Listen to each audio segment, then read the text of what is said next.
जौनपुर शहर के कोतवाली थाना क्षेत्र से एक हैरान कर देने वाली घटना सामने आई है। एक युवक ने शराब के नशे में अपनी तेज रफ्तार BMW कार को सीधे फुटपाथ पर चढ़ा दिया। यह घटना 1 अगस्त की आधी रात जूनी शुक्रवारी इलाके के शनि मंदिर के पास घटी।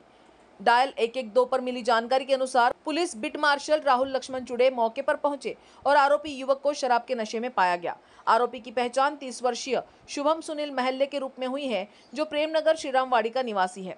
जब आरोपी की BMW कार की तलाशी ली गई तो उसमें से एक देसी माउजर पिस्तौल, एक जिंदा कारतूस और 9 लाख रुपए की कार बरामद हुई। बरामद सामग्रियों की कुल कीमत 9,26,000 आंकी गई है।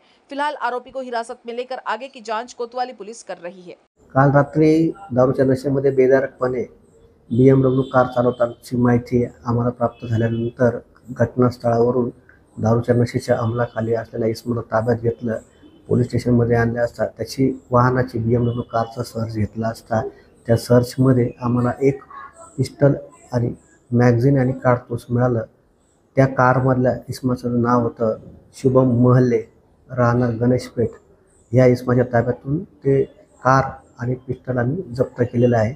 हा आरोपी अभिलेखावर असून यापूर्वी सुद्धा त्याच्यावरती तहसील पोलीस स्टेशनमध्ये आर्म्स ॲक्टचे गुन्हे दाखल आहेत आणि या आरोपीचा कडून हे पिस्टल कोणाकडून आणलं त्याबाबतचा अधिक तपास कोतवाली पोलीस स्टेशनतर्फे चालू आहे। हा मुंबईवरून त्यांनी कार BMW परचेस केली होती आणि ती कार परचेस केल्यानंतर तो काल सायंकाळी 4:30च्या दरम्यान मुंबई ते नागपूर असा आला होता आणि थोडा वेळ घरी आराम केल्यानंतर तो कार घेऊन बाहेर फिरायला निघाला आणि तो गाडीतच मद्यप्राशन करून चालला होता आणि त्या मद्यप्राशनच्या धुंदीमध्ये शुक्रवारी रोड ह्या ठिकाणी ती गाडी डिवायडरला धडकली आणि धडकल्यावरून आम्हाला माहिती मिळाली आणि त्याला आम्ही त्यावेळेस ताब्यात घेतलं होतं। हा जो आरोपी आहे हा ज्यावेळेस नशेमध्ये होता त्यावेळेस हा एकटाच होता घटनास्थळी आणि त्याला एकट्यालाच आम्ही त्यावेळेस घटनास्थळावरून त्याला माहिती घेतली आणि माहिती घेऊन त्याला पोलीस स्टेशनमध्ये आणल्यानंतर याचं जेव्हा आम्ही अभिलेख